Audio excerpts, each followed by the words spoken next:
প্রিয় দর্শক, আসসালামু আলাইকুম। শুভ সকাল। সিল টিভির প্রতিদিনের সকালের অনুষ্ঠান সংবাদ শিরোনাম দেখার সাদর আমন্ত্রণ জানাচ্ছি আমি মাহবুবুল আলম মিলন।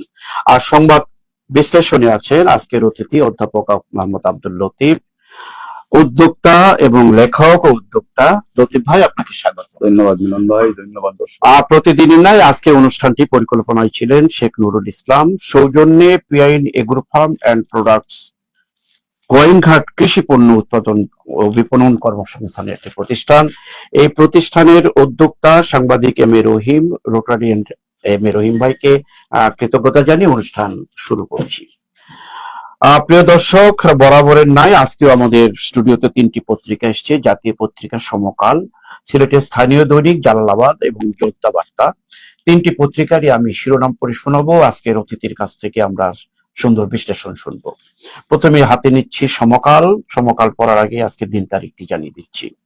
আজ বৃহস্পতিবার 25 জুন 2026, 11 আষাঢ় 1433, 9 মহররম 1448 হিজরি। সমকালে বেশ কিছু খবর নিয়ে সমকাল পত্রিকা সাজিয়েছে। আমি প্রথমেই বাংলাদেশের কিছুদিন আগে হয়ে গেল বাজেটের কিছু খবর নিয়ে শুরু করছি। মুদি দোকান সহ 16 ব্যবসায় সুনির্দিষ্ট কর দিতে হবে, রাজস্ব বৃদ্ধির উদ্যোগ। যেসব ব্যবসায়ীদের বছরে বিক্রি 50 লাখ টাকার কম, তাদের জন্য এই কর ধার্য হবে। করের পরিমাণ হতে পারে 1, 5 বা 10,000 টাকা।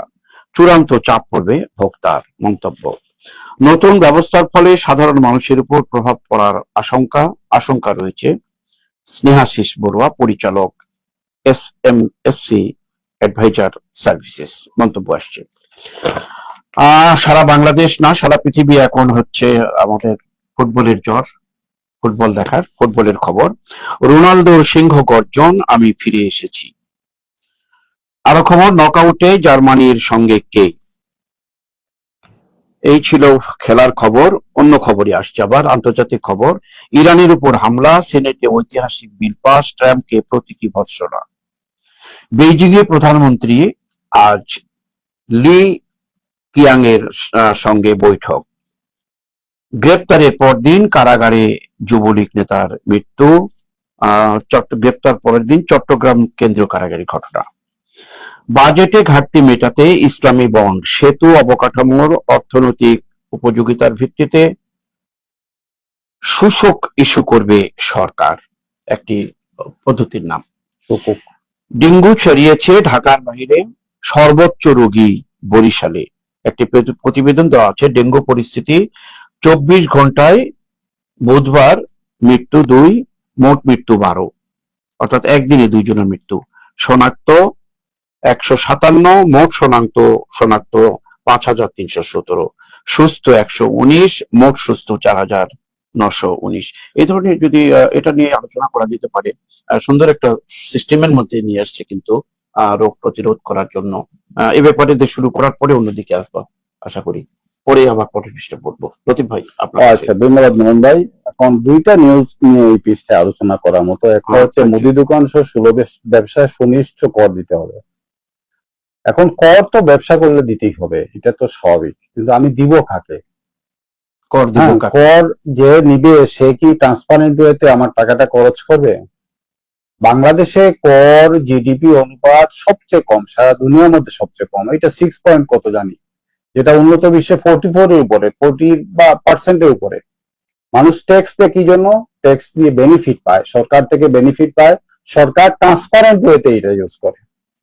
হ্যাঁ, বিদেশে প্রধানমন্ত্রী, প্রেসিডেন্ট দেখা যায় যে তার মেয়াদ শেষে বেসপা চড়ে বের হয়ে যায় প্রেসিডেন্ট ভবন থেকে, আমদিনিরাত বের হয়ে যায়, ওই যে কতদিন স্টারমার্ক বের হয়ে গেল। হ্যাঁ, আমাদের যেন মনে হয় যে এইটা একটা জন্মগত বিষয়, অধিকার, দাবি, এবং এখানে থাকতেই হবে, বসতেই হবে। এবং সবচেয়ে বড় বিষয়টা হচ্ছে ট্যাক্স ডিপার্টমেন্ট। ট্যাক্স ডিপার্টমেন্টে মানে আমি কতদিনও উল্লেখ করেছি, একজন মানে কর্মকর্তা, এনবিআর কর্মকর্তা দেখা যাচ্ছে 53টা ফ্ল্যাট, এবং প্রত্যেকেরই এরকম। এই ডিপার্টমেন্টে যারা যায় তাদের নিয়োগ করেই যায় এখানে টাকা কামাই করতে হবে।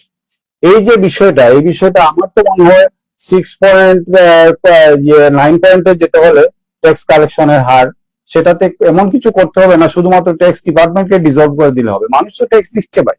এই ট্যাক্সটা কাকে দিচ্ছে? সরকারকে দিচ্ছে, কর্মকর্তা দিচ্ছে। সরকারও ভালোভাবে ইউজ করছে না, এফিসিয়েন্টলি ইউজ করছে না, কর্মকর্তারাও বেশি ভালোভাবে ইউজ করছে না। আমরা একটু এই যে না, সংক্ষিপ্ত করে এই যে বিষয়টা হচ্ছে, এই যে ট্যাক্সের এখন মানে জোর দেওয়া হচ্ছে, বাজেট ট্যাক্স বাজেটটা হচ্ছে বিশাল একটা বাজেট করা হয়েছে, যেখানে এফিসিয়েন্সির কোনো বালাই নাই, শুধুমাত্র বড় হতে হবে।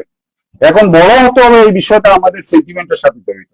যেমন বড় লোকের বাচ্চারা যখন এখানে একত্র হয় তখন বলে কার বাবার কার বড়, হ্যাঁ, আর গরিবের গুলা যখন একত্রিত হয় তখন লগি খুলে দেখায় কারটা বড়। হ্যাঁ, এই হলো আমাদের অবস্থা। এখন বড় হওয়ার জন্য বাজেটটা বড় হতেই হবে। এই যে বড় হতে গিয়ে ট্যাক্সের যে জিনিসটা করা হয়েছে সেটা হচ্ছে সুজনবাদী গাছের কথা মনে করলো, অরূপা তুই করিস কিরে এখনো কি রইলি শুয়ে, বনজনে ধান খেটে নে কাজটা পারের জমি। কি বলি না বসির মামু উঠলো রূপায় হাত ছাড়িয়া। এখন এই যে ট্যাক্স আদায় করতে হবে বেশি হারে, এখন ট্যাক্স ডিপার্টমেন্টে যারা আছে তারা কি বললো বসির মামু উঠলো রূপায় হাত ছাড়িয়া, এরকম হাত ছাড়িয়ে উঠবে এবং মানুষের নির্যাতন, ব্যবসায়িক পরিবেশ আর থাকবে না। এই পরিবেশটা হয়ে যাবে ভীতির পরিবেশ। যাক, একটা চোখে এই আঙুল দিয়ে বিষয়টা দেখানোর চেষ্টা বিষয়টা একটু বোঝা উচিত এবং দেখা উচিত। আমাদের ট্যাক্স ডিপার্টমেন্ট, ট্যাক্স স্ট্রাকচার, আমাদের গভর্নমেন্টের স্ট্রাকচার এটা চেঞ্জ না করে ট্যাক্সের হার যদি আপনি বেশি আদায় করতে চান, আদায় হবে 10 গুণ, সরকার পাবে 1 গুণ। অনেক অনেক এই ধন্যবাদ। বিষয়টা আমাদের বিবেচনা করা উচিত অবশ্যই। ডেঙ্গুর বিষয়টা নিয়ে কথা বলি আমি। এই একটা রোগ, এটা তো টোটালি কন্ট্রোল করা যায়, টাকা পয়সা কিছুই লাগবে না, শুধুমাত্র সচেতনতা। এই সচেতনতা সৃষ্টি করার জন্য আমি আগেও বলেছি, এটা সামাজিক সংগঠন যেগুলো আছে, ক্লাব যেগুলো আছে, এগুলাকে কাজ দিলে, দায়িত্ব দিলে অটোমেটিক্যালি এটা কন্ট্রোল হয়ে যায়। কেন যে এটা কন্ট্রোল হয় না এবং এটা নিয়ে আমাদের প্রাণহানি হয়, এটা নিয়ে আমাদের ক্ষতি হয়, এটা আমি বুঝি না। যেভাবে নিয়ন্ত্রণ করা হচ্ছে এফিসিয়েন্ট গভর্নমেন্ট না নিয়ন্ত্রণ কেন, এটা 100% নিয়ন্ত্রণ হবে, জিরো হবে, এটা কোনো ম্যাটারই না। আপনি যদি সোশ্যাল ক্লাব গুলাকে দায়িত্ব দেন যে প্রত্যেকটা ক্লাব এই কাজ করতে হবে এবং ক্লাব গুলাকে অ্যাওয়ার্ড দেন, তাহলে অটোমেটিক্যালি তারা এটা ডেঙ্গু মুক্ত হোক বাংলাদেশ। আমরা শেষ পৃষ্ঠায় আসি। ধন্যবাদ লতিফ ভাই। আমরা যেহেতু আরো খবর আমাদের আছে, জলবায়ু পরিবর্তনের প্রভাবে শেষের পৃষ্ঠা পড়ছি এখন। প্রভাবে দেশে 1.25 কোটি শিশুর শিক্ষা ব্যাহত। মহাতারকার জন্মদিনে উন্মাদনা। গতকাল ছিল মেসির 39তম জন্মদিন। মেসিকে নিয়ে হইচই, সতীর্থরা তারা একসাথে ঘিরে ছবি এসছে পত্রিকায়। যশোরে মাদকের কারবার নিয়ে দ্বন্দ্বে যুবক খুন। নওগাঁয় সাপাহার সীমান্তে 9 জনকে পুশিনের চেষ্টা। খাগড়াছড়িতে পৃথক গোলাগুলিতে ইউপিডিএফ এর 2 কর্মী নিহত। হাসপাতালে অক্সিজেন লাইনে লিকেজ, শিশুর মৃত্যু, অভাব অবস্থা। এই শিশুর মৃত্যু অক্সিজেনের অভাবে হাসপাতালের মতো জায়গাতেও শিশুর মৃত্যু। এটা তো বলার কিছু নাই। হ্যাঁ, এটা তো আমাদের চলছে, এটা অভিযান চলছে। এখন যে জিনিসটা বলা হয়েছে জলবায়ু পরিবর্তনের প্রভাবে দেশে 1.25 কোটি শিশুর শিক্ষা ব্যাহত। মিলন ভাই, প্রত্যেকটা এলিমেন্ট থাকে, কিছু এলিমেন্ট থাকে কন্ট্রোলেবল, কিছু এলিমেন্ট থাকে বিয়ন্ড কন্ট্রোলেবল। আমরা প্রত্যেকে জীবনের সাথে চলতে হয়, জীবনে কিছু এলিমেন্ট থাকে কন্ট্রোলেবল না, আমরা এর সাথে মানিয়ে চলতে হয়। আর কিছু এলিমেন্ট আছে কন্ট্রোলেবল, আমরা কন্ট্রোল করতে পারি।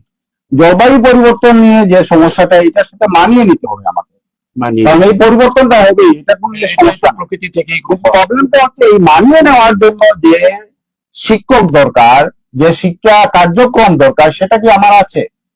আমার তো শিক্ষকদের কোনো ট্রেনিং ই নাই। শিক্ষকরা যারা যায় ওখানে জান্নাতুল ফেরদৌসে চলে যায়, এই চাকরিতে গেলে আর পড়াশোনা করতে হবে না, পড়াশোনার মতো কষ্টকর জিনিস আর করতে হবে না, জীবনটা উপভোগ করা যাবে, এবং এইটাই করে সাধারণত। তবে শিক্ষকদের মধ্যে একটা পার্সেন্টেজ আছে এখনো। হ্যাঁ আছে, এটা ছোটখাটো পার্সেন্টেজ। এখন বিষয়টা হচ্ছে আমাদের শিক্ষার মান, কোয়ালিটি ডেভেলপ করতে হবে। এই জন্য এরকম বিভিন্ন দেশে আছে, যেমন মনে করেন একজন মাস্টার ডিগ্রি হোল্ডার, সে যদি প্রাইমারি স্কুলে চাকরি করে, যে বেতন পাবে বিশ্ববিদ্যালয়ে চাকরি করলে সেম স্ট্রাকচার পাবে, কারণ তার ডিগ্রিটা হচ্ছে মাস্টার ডিগ্রি হোল্ডার।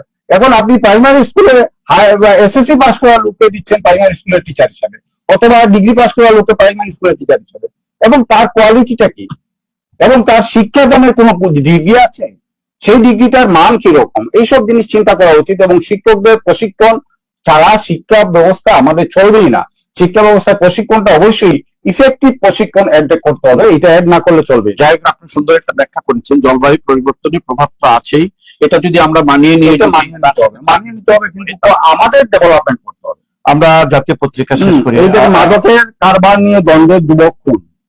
হ্যাঁ, এইসব ঘটনাগুলো নতুন, এইসব জিনিস আমাদের তো আসলে স্বরাষ্ট্র মন্ত্রণালয়ে এরকম লোক দরকার, ডেডিকেটেড লোক দরকার, যাতে এইগুলোকে একদম মাইনাস পজিশনে নিয়ে আসা যায়। হাসপাতালের মতো জায়গাতে যেখানে হাসপাতালে, মানে হ্যাঁ, বাঁচার জন্য আমাদের যায়, সেখানে আমাদের অপব্যবস্থার কোনো স্বাস্থ্যমন্ত্রীকে যদি এই হাসপাতালের ব্যাপারগুলো দেখে, হাসপাতালে বিল্ডিং পাকার কাজ আর কত করবেন ভাই, বিল্ডিং হাসপাতাল আর কত বাড়াবেন, যেগুলো আছে সেগুলাকে এফিসিয়েন্ট করেন, পরিচর্যা সেগুলাকে এফিসিয়েন্ট করেন। মানুষ এবং বিরক্ত না, মানুষ সব মানুষই হাসপাতালে নিচে আছে। আপনি তার বাড়ির পাশে হাসপাতাল নিয়ে গেলেন, বেরোলেন, এই হাসপাতালে কোনো চিকিৎসা হয় না, সে যাবে না ইচ্ছা হাসপাতালে। সেখানে হ্যাঁ, এখানে গরু মহিষ ছাগল হাসপাতালে চলাফেরা করে, এইগুলা কোনো মানুষই যায় না এগুলাতে। অনেক ধন্যবাদ। আমরা অক্সিজেনের অভাব যেন হাসপাতালে না থাকে, কারণ মানুষ যেখানে বাঁচার জন্য যায় হ্যাঁ, সেখানে মরার জন্য হাসপাতালগুলো এফিসিয়েন্ট যদি চালান, এখানে সরকারের প্রচুর খরচ হয় এবং এইগুলোকে মানুষের জীবনের দান করে, মানুষের স্বাস্থ্য সুস্বাস্থ্য রক্ষা করে, অসুখ মুক্ত করে, রোগ মুক্ত করে, এগুলোকে এফিসিয়েন্টলি হাসপাতালের বারান্দায় যেন অক্সিজেনের অভাবে কোনো শিশুর মৃত্যু না হয়, সেই প্রত্যাশা আমরা করি। প্রিয় দর্শক, হাতে নিচ্ছি স্থানীয় দৈনিক জালালাবাদ। জালালাবাদের প্রথমের খবর, বাড়ছে পানি, সতর্ক সীমায় সুরমা কুশিয়ারা, আরো 5 দিন ভারী বৃষ্টির পূর্বাভাস। এই ধরনের বৃষ্টি হলে কিন্তু সিলেট প্লাবিত হয়ে যাবে। ঝুঁকিতে 31 চা বাগান। বেইজিং এ প্রধানমন্ত্রীকে লাল গালিচা সম্বর্ধনা। কোয়ারি আবার ইজারার উদ্যোগ। আমাদের বালু পাথরের কোয়ারিতে অবৈধভাবে এখনো হচ্ছে, সেটাকে খুলে দেওয়ার জন্য উদ্যোগ নেওয়া হচ্ছে। নকআউট নিশ্চিত 7 দেশের দৌড়ে আর কারা, খেলার খবর। রপ্তানি $150 বিলিয়ন নিতে চায় সরকার, বাণিজ্য মন্ত্রী। আলোচনা জুড়ে মাজারের অর্থ, ডিসি চোখ খুলে দিয়েছেন, স্বচ্ছতা নিশ্চিত করব, প্রবাসী কল্যাণ মন্ত্রী। সিলেটের সাবেক অত্যন্ত জনপ্রিয় মেয়র আজকে প্রবাসী কল্যাণ মন্ত্রী কথাটি বলেছেন। 4 মোবাইল কোম্পানির কাছে পাওনা 13,000 কোটি টাকা। কাল আশুরা নিয়ে সিলেট, আমাদের সিল টিভিতে গতকালকে একটা অনুষ্ঠান আমরা করেছি, সুন্দর একটা অনুষ্ঠান হয়েছে। 14 মাস পর ভিটামিন এ ক্যাপসুল ক্যাম্পেইন পাবে 2,35,00,000 শিশু, সিলেটে 4,37,000। ইউরোপে প্রাণঘাতী ওমেগা একটি নতুন আরেকটি প্রাণঘাতী তাপমাত্রা আরো বাড়বে আশঙ্কা। পশ্চিম ইউরোপে বুধবারে প্রাণঘাতী রেকর্ড ভাঙা তাপমাত্রা কবলে ছিল। করের আওতায় আসছে 16 খাত, যেটা কর নিয়ে একটু আগে আমরা আলোচনা করেছি। জালালাবাদের শেষ পৃষ্ঠা পড়ে শুনেছি আবার। ও আরেকটি খবর আছে, বাংলাদেশের বর্তমান সংসদের বিরোধী দলের নেতা, প্রতিটি স্তরে দলীয়করণ চলছে, বিরোধী দলের নেতা ডক্টর শফিকুর রহমান। শেষ পৃষ্ঠায় আরো খবর। শান্তিগঞ্জে সুরমার ভাঙনে দিশেহারা 3 গ্রামের মানুষ। সুনামগঞ্জের শান্তিগঞ্জের এই অশান্তির খবর প্রায়ই আমরা পাই। আজকে অবশ্য প্রকৃতির খবর, এটা প্রকৃতি তো আর কিছু করা সম্ভব না। টেকসই ও পরিবেশ বান্ধব উৎপাদন নিশ্চিত করতে হবে, সিলেট কৃষি বিশ্ববিদ্যালয় ভিসি। সীমান্তেই হত্যার প্রতিবাদ জানাবেন সার্জিস পাটোয়ারি। মদনমোহন কলেজ রাষ্ট্রবিজ্ঞান বিভাগের নবীন বরণ। মুদি দোকান, বিউটি পার্লারও আসছে ভ্যাটের আওতায়। অধ্যক্ষ ফরিদউদ্দিন চৌধুরীর মাগফিরাত কামনায় শাহজালাল জামিয়ায় দোয়া, যেখানে উনি প্রথম শিক্ষকতা করেছিলেন, সেখানে তার দোয়া মাহফিল। কয়েকদিন আগেই এই বর্ষিয়ান নেতার মৃত্যু হয়েছিল। হার্ট ফাউন্ডেশনে হাসপাতালে আব্দুল মালিক স্মৃতিফলক উদ্বোধন। হামে আরো 3 শিশুর মৃত্যু। পাহাড়ি ঢলে ধসে পড়ল সংযোগ সেতু, যোগাযোগ বিচ্ছিন্ন প্রায় 8,000 মানুষ। চুনারুঘাটে হবিগঞ্জের খবর। লিবিয়া থেকে ফিরলেন 170 বাংলাদেশি। ফেঞ্চুগঞ্জ পুলিশের পোশাকে ডাকাতি, 20 লাখ টাকার মালামাল লুট। আইন শৃঙ্খলা পরিস্থিতি, আমাদের প্রথমেই এই যে বন্যা একটা আশঙ্কা, শান্তিগঞ্জে সুরমার ভাঙনে দিশেহারা 3 গ্রামের মানুষ। আর এখানে বাড়ছে পানি, সতর্কীকরণ বলা হচ্ছে সুরমা কুশিয়ারা, আরো 5 দিনে ভারী বৃষ্টির পূর্বাভাস। সিলেটের খবর। মিলন ভাই, বন্যা তো আমাদের প্রতি বছরই হয়, হ্যাঁ, হয় না এমন কোনো বছর নেই, এবং কখনো খুব ভয়ঙ্কর হয়। গত বছর যেরকম খুব ভয়ঙ্কর ছিল, এবং বন্যার সময় দেখা যায় আমাদের প্রচুর এফোর্টস দিতে হয় বন্যার পিছনে। অথচ বন্যা বান্ধব একটা এনভায়রনমেন্ট আমাদের তৈরি করা যেতে পারতো। যেমন মনে করেন, যেসব এলাকায় বন্যা হয়, বন্যা উপদ্রুত এলাকাগুলোতে নৌকার সিস্টেমটা চালু করা। আমাদের তো সারা জীবনই নৌকায় চললাম, এই নৌকার সিস্টেমটা চালু করা, সিস্টেম ডেভেলপ করা যাতে মানুষের কোনো সমস্যা নয়, মানুষ চলতে পারে, এই সিস্টেমটা ডেভেলপ করা যায়। হ্যাঁ, খুব কঠিন কিছু না, খুব বেশি বেশ সাপেক্ষ বিষয় না। মানুষের সতর্কতা এবং সিস্টেম ডেভেলপ করতে উদ্যোগ নেওয়া, এটা হচ্ছে বড় জিনিস। এটা যদি করা যেতে পারতো, তাহলে এই বন্যার সমস্যাটা মানুষ ইজিলি মোকাবিলা করতে পারতো। আর বন্যা হবে বাংলাদেশে, বন্যার বাইরে তারপরে এটা লল্যান্ড, এটা বন্যা হবে। সুতরাং এই ব্যাপারে সুনামগঞ্জের সরকারের একটু চিন্তা করার দরকার। সুরমা ভাঙ্গন, এই ভাঙ্গনটা হচ্ছে আসলে মানব সৃষ্ট, কারণ ভাঙ্গন সুরমা নদীতে যে বাঁধ দেওয়া হয়েছে, বাঁধটা আসলে ওই বানরের পিঠা বাগের মতো হয়ে যায়। আপনার 1 কোটি টাকার প্রজেক্ট, দেখা যায় যে 1 লাখ টাকারও কাজ হয় না। এই কাজগুলো, এই দায়িত্বগুলো আস্তে আস্তে ডিসেন্ট্রালাইজ করে টোটালি এলাকার মানুষের উপর দিয়ে দেওয়া, মানুষকে সাপোর্ট দেওয়া, যাতে এই কাজগুলো ইফেক্টিভ হয়, লুটপাট যাতে না হয়, লুটপাট বন্ধ করা। সিলেটের সবচেয়ে আলোচিত একটা খবর নিয়ে একটু আলোচনা করবেন। হ্যাঁ, মাজারে আলোচনা যে মাজারে অর্থ স্বয়ং মন্ত্রী বলছেন ডিসি চুপ করে দিয়েছেন, তাহলে এই ডিসি কে প্রত্যাহার করা হলো কেন? এই বিষয়টা একটু চিন্তা করার দরকার। ডিসি চুপ করে দিয়েছেন, এই বিষয়টা যদি সামনে থাকে তাহলে এইরকম ডিসি আমাদের দরকার, এরকম ডিসি সারা দেশে দরকার। মাজারের অর্থটা যেভাবে যাচ্ছে, এই চুপ করে দেওয়া, এটাতে মনে হচ্ছে যে আমরা ফকির, রাস্তায় ফকির শুধু ভিক্ষা করে না, আমাদের বড় লোকরাও ভিক্ষা করে। মাজারের টাকাটা যারা পদ্ধতিগুলো আলাদা, আলাদা। আমাদের বড় লোকরা, অনেক বড় লোকরা ভিক্ষা করে, চুরি করে। এই চুরি এবং ভিক্ষা, এই দুইটা আমাদের সাথে খুবই রিলেটেড। আমাদের আসলে কাজটাই হচ্ছে চুরি করা আর ভিক্ষা করা। প্রত্যেকটা জায়গায় আপনি এনজিআরে দেখেন চুরি করছে, আবার আপনি কাজ না করে বেতন নিচ্ছেন, বেতনের জন্য চাপ দিচ্ছেন, এর নামে হচ্ছে ভিক্ষা করা। আবার মাজারের অর্থ মানুষ যেটা লিল্লা দিচ্ছে, এই লিল্লার টাকাটা বাঘ বারোটা করে খাচ্ছেন, এইটাকে জায়েজ মনে করছেন এবং এটাতে বিলাসবহুল গাড়ি দৌড়াচ্ছেন, ভাষা বিশাল ভাষা, মানুষ আপনাকে সম্মান করতেছে। আসলে কিসের? আপনি ভিক্ষুক। এই সেন্সটা আমাদের ডেভেলপ করা উচিত। এই ভিক্ষার বিরুদ্ধে আমাদের সেন্সটা ডেভেলপ করা। এখন একটা ইয়ের মধ্যে আসবে সমন্বয়, দারুণ কাজ করেছেন, এটা অনেক আগে করা উচিত ছিল। এবং দীর্ঘদিন উনি মেয়র ছিলেন আমাদের সিলেটের, সবকিছু ওনার জানা আছে, প্রবাসী কল্যাণ সবই জানা আছে, কিন্তু সবই জানা আছে, ওনারও জানা আছে, সবাই জানে, সারা সিলেটের মানুষ জানে, কিন্তু চুপ করে দিয়েছেন ডিসি। এই কাজটা একটা হচ্ছে হুইসেল ব্লোয়ার, এই শব্দটা খুবই প্রচলিত। একজন হুইসেল বাজাতে হবে, এই হুইসেল বাজিয়েছেন ডিসি। সরকারের বিপক্ষে একটি অবস্থান নিয়েছে, প্রতীক বলেছে দলীয়করণ। দলীয়করণের বিষয়ে আমি একটু কথা বলি। দলীয়করণটা অ্যাকচুয়ালি হবে, কিন্তু আমার কথা হচ্ছে দলীয়করণ হোক, কিন্তু যে জায়গায় যে লোকটাকে দেওয়া হয় সেই লোকটা যাতে এফিসিয়েন্ট হয়, সেই লোকটা যাতে ট্রান্সপারেন্ট হয়, সেই লোকটা যাতে অ্যাকাউন্টেবল হয়, এই বিষয়টা দয়া করে এনশিওর করেন। দলীয়করণ করেন, সমস্যা নাই। নেপোটিজম হচ্ছে নিপিউ থেকে, নিপিউ হচ্ছে আত্মীয় স্বজন যারা আছে তারা হবেই, এটা স্বাভাবিক। কিন্তু আমাদের দেশের থেকে বাইরে আপনারা যেতে পারবেন না, ভালো কথা, কিন্তু যাকে দিবেন সেই যাতে যোগ্য লোক হয়, এই জিনিসটা এনশিওর করে। আরেকটি কথা, সিলেটের অত্যন্ত আমাদের একটা ভালো প্রতিষ্ঠান, সিলেটের একটা সম্মানজনক একটা হচ্ছে হার্ট ফাউন্ডেশন, সিলেটের মানুষের বিশাল একটা বিষয়। ফাউন্ডেশনে ব্রিগেডিয়ার মালিক সাহেব আজকে দুনিয়াতে নেই। হার্ট ফাউন্ডেশন হাসপাতালে আব্দুল মালিক স্মৃতি ফলক উন্মোচন করলেন কর্তৃপক্ষরা, যারা এই হার্ট ফাউন্ডেশন তার কোয়ালিটিটা মেনটেন করে যাবে, এই প্রত্যাশা আমাদের। ব্রিগেডিয়ার মালিক সাহেব যে কোয়ালিটি নিয়ে এনশিওর করার উদ্দেশ্যে হার্ট ফাউন্ডেশন ধরেছেন, এখানে যাতে কোয়ালিটি একটা এনশিওর থাকে সেই বিষয়ে সংশ্লিষ্ট খেয়াল রাখবেন, এটাই আমরা আশা করি। আমরা দেখেছি, প্রত্যক্ষভাবে দেখেছি। এখন আমাদের রোটারিয়ান আমাদের ইঞ্জিনিয়ার শোয়েব আহমদ নতিন সেক্রেটারির দায়িত্ব পালন করছেন। অত্যন্ত আমি দেখেছি নিজের গাড়ি টাড়ি পর্যন্ত নিজে দৌড়াই না, এবং হাসপাতালের খরচগুলো নিয়ে যথেষ্ট সচেতন। সবচেয়ে বড় জিনিস হচ্ছে আপনার ভালো এফিসিয়েন্সি বিষয়টা। হাসপাতাল যাতে ভালো এফিসিয়েন্ট একটা হাসপাতাল হয়, সারা বিশ্বে সুনাম করতে পারে, সেই বিষয়টা আপনারা মাথায় রাখেন। টার্গেট করেন ওয়ার্ল্ড ক্লাস একটা হাসপাতালের, এই টার্গেট করে এগিয়ে যান। আমাদের প্রতিষ্ঠানকে আমরা চাই সেবা দিয়ে, সারা ওই যে 7 সিস্টার থেকে লোকজন যাতে সেখানে চিকিৎসা। অনেক সুন্দর একটি আশা ব্যক্ত করেছেন আপনি। প্রিয় দর্শক, আমরা যেহেতু হাতে আরেকটি পত্রিকা বাকি আছে পড়া, জয়ন্ত বার্তা, সিলেটের একবারে শেষ কোণের পত্রিকা, পূর্ব কোণের জয়ন্ত বার্তায় যে খবরগুলো নিয়ে এসছে, আসাম ও মেঘালয়ে রাজ্যে ভারী বৃষ্টিপাত, ফের বাড়ছে সুরমা কুশিয়ারার পানি। এখানে একটু অন্যভাবে এই কথাটি এসছে। ওসমানী বিমানবন্দরে প্রবাসী কল্যাণ মন্ত্রী মালয়েশিয়া শ্রমে বাজার নিয়ে সুখবর আসছে। সদ্য ঘুরে এসে বিদেশ থেকে আসা বলছে।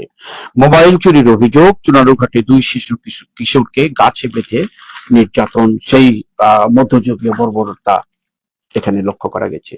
হবিগঞ্জে ঝুঁকিপূর্ণ ভবনের তালিকা চাইলেন আদালত। মাজারের অর্থ প্রসঙ্গে ডিসি সারোয়ারের অনালাপ ভাইরাল। এই খবরটা আরো বোধহয় কিছুদিন মাজার সংক্রান্ত আসবে ডিসি সারোয়ার নিয়ে। গাড়ি ক্রয়ে ঋণের শর্ত ভঙ্গ, 6 লাখ টাকা জরিমানা গুনেছিলেন ডিসি সারোয়ার। অর্থাৎ উনি 6 লাখ টাকা গাড়ি কেনার মধ্যে কিছু অনিয়ম বোধহয় ছিল। এখানে একটু উল্লেখ করে যে মজারের টাকা নিয়ে আলোচিত সেই আশা সিলেটের সদ্য বিদায়ী সারোয়ার গাড়ি কেনার জন্য নেওয়া সুদমুক্ত ঋণের নিয়ম ভাঙায় খোদ জনপ্রশাসন মন্ত্রী তাকে 6,20,000 জরিমানা করেছিল, কিন্তু দিয়ে আসছে উনি। এটা পড়েছি আমরা খবরটি। মুদি দোকানের কর। মদনমোহন কলেজে নবীন বরণ অনুষ্ঠানে সিসি প্রশাসক মানসম্পন্ন শিক্ষা ছাড়া প্রতিযোগিতামূলক বিশ্বে টিকে থাকা সম্ভব নয়। আপনি একসময় এই কলেজের অধ্যাপনা করে আসছেন। মদনমোহন কলেজের এই বিভিন্ন ফ্যাকাল্টির যে নবীকরণ হচ্ছে, নবীকরণ উপলক্ষে তৎকালীন সময় কি হতো, এখন কিভাবে হচ্ছে, এটা নিয়ে কিছু একটু কোনো রাইট দেওয়া। আচ্ছা, আমি এর আগে একটা কথা বলি, সেটা হচ্ছে ডিসি সারোয়ার 6 লাখ টাকা জরিমানা গুনেছিলেন। জি, এটা তো পজিটিভ নিউজ ভাই।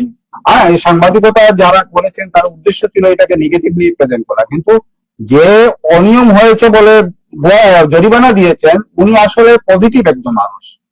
হ্যাঁ, উনি তো পাশ কাটি যান নাই, কাউকে ধরেন নাই। হ্যাঁ, আপনাকে এসে ধরেন নাই যে আপনারা চাইছেন যে ওনাকে ডিফেম করা। এই ডিফেম এইসব সাংবাদিকতা থেকে দয়া করে একটু চিন্তা করে করবেন। এটা ডিফেম করার উদ্দেশ্যে করেছেন, কিন্তু এটা অ্যাকচুয়ালি পজিটিভ, আমরা পজিটিভ ভাবে দেখি। এবং ডিসি সাহেব একজন হুইসেল ব্লোয়ার, উনি যে কাজগুলো করেছেন এটা পজিটিভ। কর ফাঁকি দিয়ে আসেননি, কাউকে ধরেননি, চুরি চামারি করেননি, উনি জরিমানা দিয়েছেন। ভুল হতে পারে, ভুল হয় জরিমানা দিচ্ছেন। আরেকটা নিউজ করেছেন ফলালাভ বাইরেন, এগুলো আসলে সবগুলো একটু সতর্ক মানে নিউজ করা দরকার, যাতে জাতি গঠনমূলক পজিটিভ নিউজ হয়, সেই বিষয়টাকে খেয়াল রাখবেন। মানসম্পন্ন শিক্ষা ছাড়া বিশ্ব প্রতিযোগিতামূলক বিশ্বে টিকে থাকা সম্ভব নয়, এটা বলেছেন মাননীয় সিসি প্রশাসন। ভেরি গুড, এটা খুবই পজিটিভ একটা নিউজ। কিন্তু বিষয়টা হচ্ছে আমরা এর আগের টার্মে দেখেছি যে আমার কাছে এরকম নিউজ আসছে, একজন শিক্ষক পরীক্ষার হলে ডিউটি দিচ্ছেন, তার অ্যাক্টিভিটিস দেখে আরেকজন অতিথি শিক্ষক তাকে জিজ্ঞেস করছেন, ভাই আপনি এখানকার শিক্ষক নাকি? হ্যাঁ শিক্ষক। এইবার এখানে নিয়োগ কিভাবে পেয়েছেন? বলে ছাত্রলীগের একজন নেতার নাম বলেছেন, উনি নিয়োগ দিয়েছেন। এখন মদনমোহন কলেজে এই তৎপরতা ছিল। হ্যাঁ, এই যে মিড টার্মের মধ্যে এরকম তৎপরতা ছিল। হ্যাঁ, ছাত্র সংসদের ছাত্র নেতারা নিয়োগ দিত। আমরা চাইবো মদনমোহন কলেজটা যেভাবে ছিল অতীতে, আমরা যেভাবে জয়েন করেছিলাম, এখানে দেখেছিলাম বাহাউদ্দিন জাকারিয়ার মতো শিক্ষক, আমরা দেখেছিলাম বিজিৎ স্যারের মতো শিক্ষক, আমরা দেখেছিলাম বিশ্বনাথ বাবুর মতো শিক্ষক, আমরা দেখেছিলাম এসকেবার স্যারের মতো শিক্ষক, আমরা দেখেছিলাম নন্দলালের মতো শিক্ষক। এইরকম শিক্ষক যাতে মদনমোহন কলেজে আসে। হ্যাঁ, এখন কি এনলাইটেড শিক্ষক গুলো আছে? এই প্রশ্নটা আমার থাকলো। হ্যাঁ, নবীন বরণ উৎসবের মধ্যে তারা উজ্জীবিত হোক প্রতিটি ফ্যাকাল্টি, এই প্রত্যাশা আমাদের রইল। তবে আসলে আচ্ছা, আরেকটা নিউজ দেখেন, মালয়েশিয়ার শ্রমবাজার নিয়ে সুখবর আসছে, মাননীয় প্রবাসী কল্যাণ মন্ত্রী বলেছেন। হ্যাঁ, ভালো কথা, কিন্তু বিষয়টা হচ্ছে প্রধানমন্ত্রী সফর করলেন মালয়েশিয়া, সুখবর তো হয়ে যাওয়ার কথা ছিল। মাননীয় প্রবাসী কল্যাণ মন্ত্রী খুবই পরিশ্রমী মানুষ, আমি খুবই শ্রদ্ধা করি ওনাকে। হ্যাঁ, ওনার যেহেতু এই মন্ত্রণালয় ওনার অভিজ্ঞতা, আমি সেটাই বলছি, সেই জন্য আপনাদের কাজ হচ্ছে হোমওয়ার্ক করে প্রধানমন্ত্রীকে শপথ করা। আমি সেটা যাতে প্রধানমন্ত্রী সফরের সাথে সাথে একটা পজিটিভ নিউজ আছে। আমি যতদূর জানি মালয়েশিয়ার শ্রমবাজার অনেক দেরি হবে, অনেকগুলা জট আছে, সেই জটগুলা খুলতে অনেক দেরি হবে। মাননীয় প্রবাসী কল্যাণ মন্ত্রী পজিটিভলি বলেছেন, আমরাও আশা করবো পজিটিভ নিউজটা আসুক। কিন্তু তার আগে মাননীয় প্রবাসী কল্যাণ মন্ত্রী বাংলাদেশের ইনকামের একটা বড় সোর্স হচ্ছে শ্রম, বিদেশের শ্রম। এই বিদেশের শ্রমের ব্যাপারে আপনার কাজ অনেক বেশি। আপনি দয়া করে প্রচুর হোমওয়ার্ক করে মাননীয় প্রধানমন্ত্রী সফর নিশ্চিত করেন। সুখবরটা যেন ত্বরান্বিত হয়, সেটাই আমরা চাই। যাওয়ার সাথে সাথে একটা সুখবর। শেষ পৃষ্ঠায় খবর আরো। সিলেট জেলায় সিলেট আরিফুল চৌধুরী জেলা প্রশাসকের আমাদের চোখ খুলে দিয়েছে, যে এটা আরেকটু আবার পরে আমরা আলোচনা করেছি। দেশকে কর্মসংস্থানমুখী অর্থনীতিতে রূপান্তর করাই সরকারের লক্ষ্য। ইকোনমিক রিপোর্টার্স ফোরামের কর্মশালায় খন্দকার মুক্তাদির বাণিজ্য মন্ত্রী এবং সিলেট 1 আসনের এমপি। রোহিঙ্গাদের সহায়তায় $1,14,00,000 দিচ্ছে অস্ট্রেলিয়া, আর একটি রোহিঙ্গাদের সহযোগিতা করছে অস্ট্রেলিয়া। বামপন্থীদের পছন্দ মেসি, রক্ষণসন্দের রোনালদো। দুই খেলোয়াড়কে নিয়েই সারা বাংলাদেশ, বিশেষ করে মাতোয়ারা, তারাও কিন্তু পলিটিক্স এর বাইরে নেই। অবসর ভেঙে ফিরলেন রোনালদো। খেলোয়াড়দের খবর। বিশ্বকাপে ঢাবিতে বহিরাগতদের প্রবেশ নিষেধাজ্ঞা। বিশ্বকাপে বলতে খেলা দেখতে আর কি, ঢাবিতে বহিরাগতরা আসতে পারবে না, নিষেধাজ্ঞা। বৈষম্য বিরোধী আইন প্রণয়নের আহ্বান, জাতীয় সংলাপ। মসজিদ ও এলাকার উন্নয়নে প্রয়োজনীয় পদক্ষেপ নেওয়ার আশ্বাস। ইসলামপুর কেন্দ্রীয় জামা মসজিদ পরিদর্শনে সিসি প্রশাসক। 42 লক্ষ টাকার ভারতীয় জিরা সহ গ্রেপ্তারি। জিরা পাচারের খবরটা প্রায় পত্রিকায় এসছে, সীমান্তবর্তী এলাকা থেকে আসছে আর কি। তালামাজি ইসলামী মহানগরীর কাউন্সিল সভাপতি আরিফ, সম্পাদক মাহমুদুর রহমান, একটি ইসলামিক সংগঠন। মৌলানা ফরিদউদ্দিন চৌধুরী রুহের মাগফিরাত কামনায় দোয়া মাহফিল, এটা পড়েছি আগেও অন্য পত্রিকায়। বিশ্বম্ভরে 4 ডায়াগনস্টিক সেন্টারকে জরিমানা, অনিয়ম এবং অব্যবস্থাপনার কারণে জরিমানা হচ্ছে। এগুলো রুটিন কাজ মাঝে মাঝে করা দরকারও আমাদের মনে হয়। এই ছিল আরেকটি খবর পড়েই আমি আজকে অতিথির কাছে আসবো শেষ খবর বিশ্লেষণের জন্য। মডার্ন ফার্মিং বিষয়ক কর্মশালায় সিলেট কৃষি বিশ্ববিদ্যালয়ের উপাচার্য নিরাপদ, টেকসই, পরিবেশ বান্ধব উৎপাদন নিশ্চিত করতে হবে। কথা তো খুবই সুন্দর কথা, কতটুকু কার্যকারী হবে? কথা আসলে সবই সুন্দর, যেমন মনে করেন দেশকে কর্মসংস্থানমুখী অর্থনীতি রূপান্তর করাই সরকারের লক্ষ্য। বাণিজ্য মন্ত্রী আমজাদ হোসেন একটা সিনেমা ছিল জন্ম থেকে জ্বলছি, আর এখন মানে ইয়ের মধ্যে লেখা থাকে ওই যে বাসের বা ট্রাকের ইয়ের মধ্যে পেট্রোলের ট্যাঙ্ক যেটা, ওখানে লেখা থাকে জন্ম থেকে জ্বলছে। এখন আমরা জন্ম থেকে মাননীয় অর্থমন্ত্রী, এই বাণিজ্য মন্ত্রী শুনে আসছি এইসব কথা, কর্মসংস্থানমুখী অর্থনীতি রূপান্তর করা সরকারের লক্ষ্য। এই জন্ম হয়েছে 71, এখন পর্যন্ত কর্মসংস্থানমুখী অর্থনীতি হয় নাই আমাদের দেশে, এবং দিন দিন আমরা ডিগ্রেড হচ্ছি। আজকে বিদ্যুৎ যদি না থাকে কর্মসংস্থান কেমনে হবে?